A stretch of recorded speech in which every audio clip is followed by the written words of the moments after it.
Hi everyone and welcome back. Today's video is going to be me talking about how I aim to reduce my TBR. So I spoke about this back in January, potentially, no, probably February, when I spoke about my 2020 reading goals. And I spoke about the fact that I have a ton of books, unread books, that are just overwhelming me. I'm not going to lie.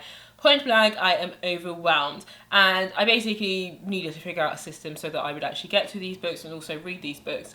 So basically what I did, I actually started filming this probably in around like March time or something. I removed a whole bunch of the books that used to sit here behind me and moved them to our second bedroom. So in January I got a desk because between just uni work and my dissertation, I needed somewhere to sit and just do work. So I got a desk and I thought, I'm going to move these books from here and I'm going to take them to the other room so that they can stare me in the face and hopefully that will encourage me to read them. That did not work. All that happened was they sat in the other room on the floor for a very long time. So what you'll see me doing in the clip is just like obviously taking the books from here and moving the books to there, and then eventually one day I was just like, right, we're tackling this. I'm picking up those books, put them all on the desk, and basically what I did was I stacked them up and I opened an Excel spreadsheet and just entered the name and author of the book. And once I'd done that, I moved that to the right of my table so that they can continue there to stare me in the face. What I was actually then going to do from there is what I'm now going to show you, which is just basically create a system so that I can know how many unread books I have for one, but also see how these unread books fit into my 2020 reading goals so that I can sort of see which books I can sort of shop from my stash from when it comes to those reading goals, and then we can look at the rest of those unread books later in the year and I can just think about reading them. As it so happens, like during the course of the time that I have wanted to film this and haven't filmed this, I have read some of those books, so when I take you through to the next room I will talk about some of the books that I have also read. But I think that's it in terms of an intro to this video. So yeah, I'll just hand it over to me in the other bedroom and I will show you the Excel spreadsheet and how we're, fingers crossed, hopefully going to reduce my TBR. Hello guys from the other room. So apologies, this room is always quite dark and it's also quite noisy. It actually sits along the same line that the living room sits on. So it's always picking up noise from the main road. But yes, we need to be in here because, well, this is where I keep my laptop and work on my desk. So what I'm going to do now is just show you the spreadsheet that I am going to use. I want to say I use, but I've created it and I don't even use it. Like, what the hell? But yeah, I want to show you the spreadsheet that I've created that I'm using. Originally, when I first did this video, I would have shown you like me typing in all the books and stuff like that and all the extra bits and bobs. But because I have now already done that, it seems a bit redundant for me to just do that just for the sake of a video. So I'm not going to do that. I'm sorry, you're a little bit crooked. No, I don't think this is going to help. I think you're just going to have to stay like this. Sorry, guys. I think that's a little bit better, but we'll see. So yeah, because my laptop is here, I will be looking down at the screen, but I will just put this as a screen grab and you guys will be looking at the screen as well. So let's just do that. Let's see if I remember how I screen record because I don't remember any things. Okay, we're good. So this is the spreadsheet that I have. As you can see, I've got the title, author, how I acquired it, whether I've, if it's been read, and then the date that I've read it. I don't know if I should just say read and then combine that column together because it doesn't really matter the date. Really what matters is that I've read it, but maybe date read will be helpful at some point. Maybe that's why I put it there. I'm not really too sure. But yes, so basically what I did was you would have seen the books that were on the left hand side of my table and they have all moved to the right. I will put a picture up on the screen of that, and this is what I've started to do, just entering all these books and whether or not I've read them. Obviously, all of those books would have had to no, because the reason why they were all being put there was because I hadn't read them. Actually, very quickly, I'm going to talk to you about this book and some others. Well, I say some others, probably like 2 books. It is Pride Month whilst I'm filming this. I think it will still be Pride Month whilst this goes up. I don't know.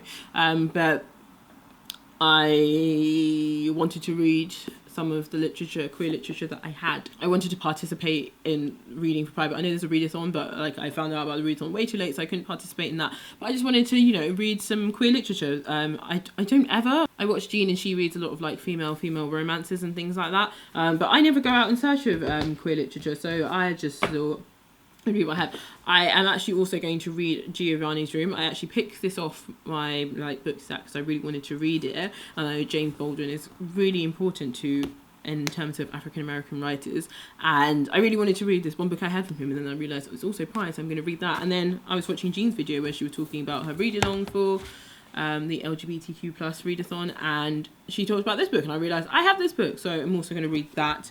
There are a couple of others that I'm reading as well, so yeah, unicorns can still stay on the list, but I am about to read it very, very soon. So back to the spreadsheet. So yeah, state read, acquired, blah, blah, blah, blah. So then what I've gone ahead and done is just filled in all the books for this.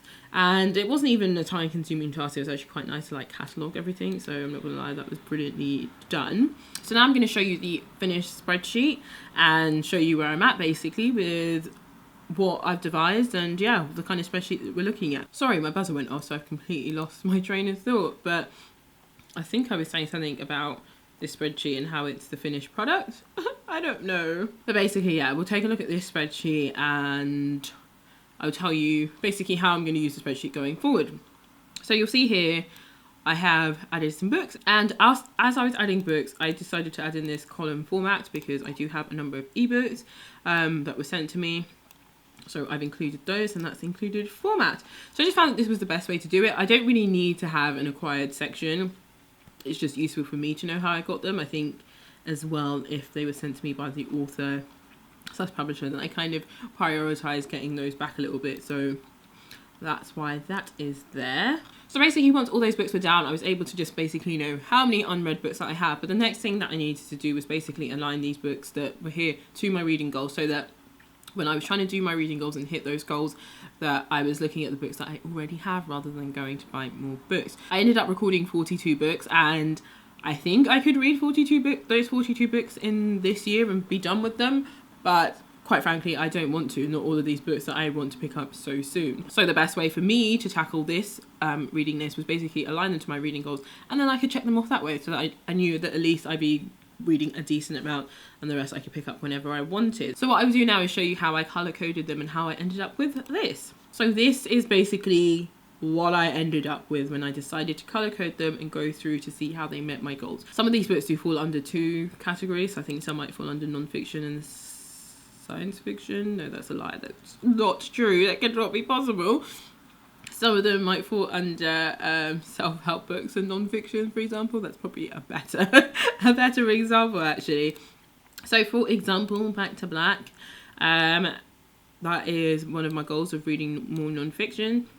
You can see a whole ton of these are purple ones that help me to meet my goal of reading non-fiction. So I will be able to tick these off my list, hopefully, this year. And like I said, have I said about reading Giovanni's Room? I think I have.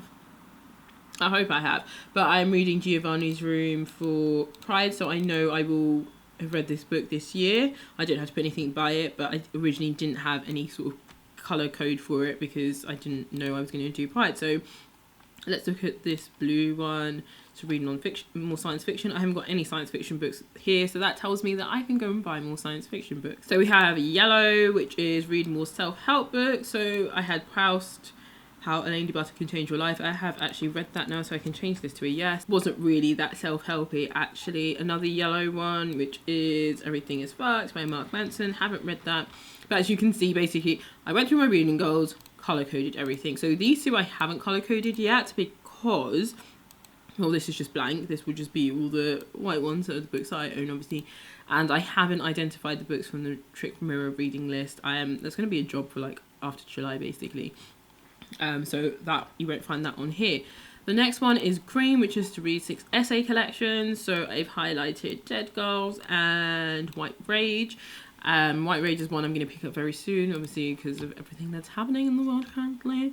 Read 9 poetry collections. So again, highlighted the poetry collections that I have actually read Cane now. There's actually 2 other books here that I've read. A Small Silence, so that was sent to me, but also I've read that, and 1,000 Ships, NetGalley, I've read that. So I think there's actually a couple more books from NetGalley I need to add now, even though I told myself I wouldn't have any more. But yes, this is the final finished version of basically how I'm tackling my books. So if we look at the spreadsheet, basically I identified 13 books that I know I can definitely read this year, especially if I'm looking to hit my reading goals. The rest, it gives me room, just gives me scope to read if I feel like actually I don't want to read any of the books that I have hit that I need for my reading goals. I just want to read book randomly. I know that these books are also here, but basically what the spreadsheet has helped me achieve is basically the books that I know I basically have to read this year, and 13 out of 42 books isn't that bad. It cuts it down by a lot. I think actually I have also read Imperfect Arrangements, guys. I've read, like, I'm gonna get through this, like, trust me. You'll come back, I'll come back and do an updated video like at the end of the year, and you'll see that I've read a lot of these books, because I'm not just reading books that hit my reading goals, I'm also just reading books that when I feel like reading them. But what the spreadsheet has done is obviously allowed me to look at the books that hit my reading goals, so I can select those books, take them out of this pile and know that I will read them, and these other books can just sit here for decoration or until I read them. I could have updated the spreadsheet with some of the new like NetGalley arcs that I've gotten. I haven't actually bought any new books recently, and I think the newest book I would have had in my collection is Physical by Andrew McMillan. It's a poetry collection, but I have actually already read that. So yeah, so what I won't be doing, I guess, is adding books into it that I know I'm going to read straight away. There's no need for any of that. I'm just trying to hold myself accountable for these huge stack of books that have been sitting there for ages.